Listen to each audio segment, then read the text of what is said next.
Hey guys, this is RuPaul, and you're listening to Homorazzi.com. I have one thing to say. You better work.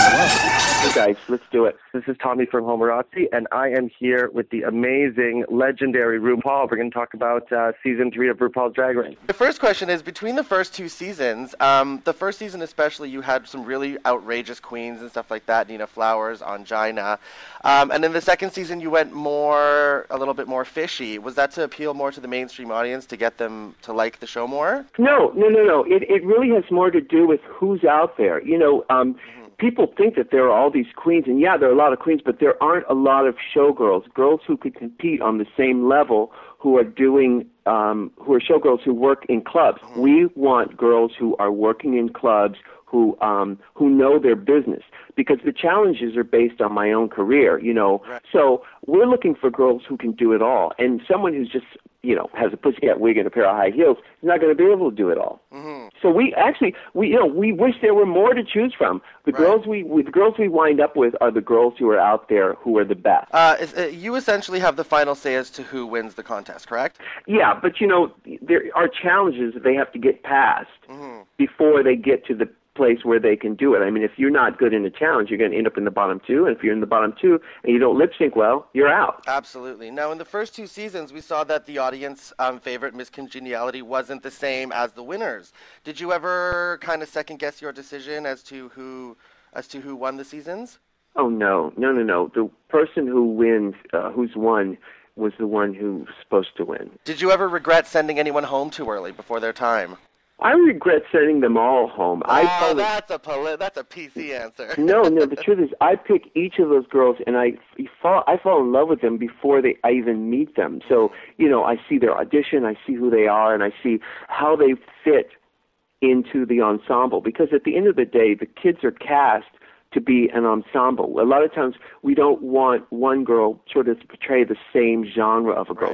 One of the girls in Season 3 has auditioned twice and loved her each time, but she finally made it to the group in Season 3. Oh no, which girl was that?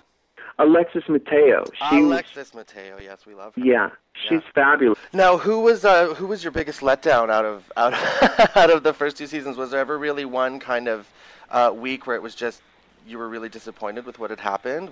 Yeah, the disappointment usually comes in, I see their potential, but they can't see their potential. Mm-hmm. And this is true for every human on this planet. The biggest fight you will ever fight is against your own self-saboteur. And I write about this in my book, Working It.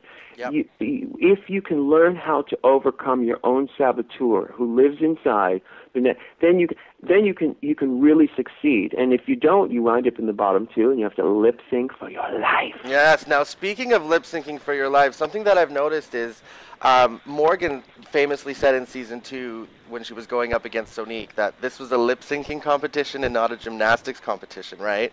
Mm. Why do you feel some of these queens just kind of go for, pulling off the wig, jumping up and down the splits, instead of really focusing on the lip sync? Like, is it nerves, or what do you think is it? What do you think it is? What do you think it's going through their head? It's definitely nerves. They're thinking they're going to try to pull out every trick in the book, and when you are focused on trying to get over on the other queen, you lose focus on what you're doing. If a sports person is still focused on what other people are doing, or the ball that they missed, they're going to miss the occasion for being in the moment.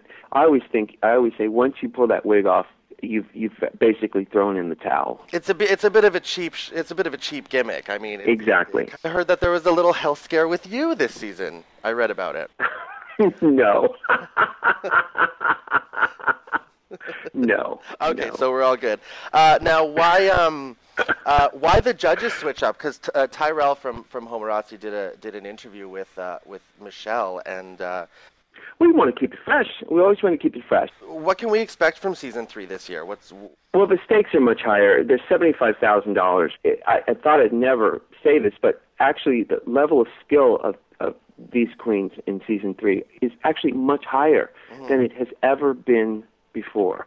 Also, another interesting thing is that even though it's competition, certain bonds and alliances are formed backstage quicker and they're tighter.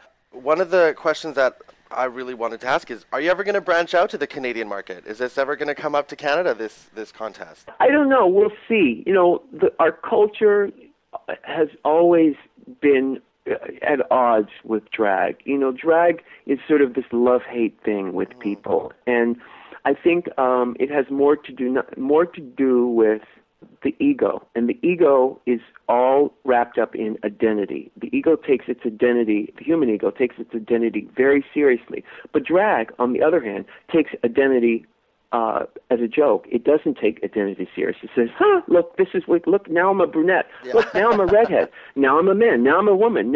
And it doesn't. So the opposition that drag is up against is the ego. So I think the fact that we got this show on the air in America is huge. You know, whether it branches into other places, we'll see. But it's not a runaway ball game, because drag still has many fights. Perfect. Thank you so much for your time, Ru. Thank you.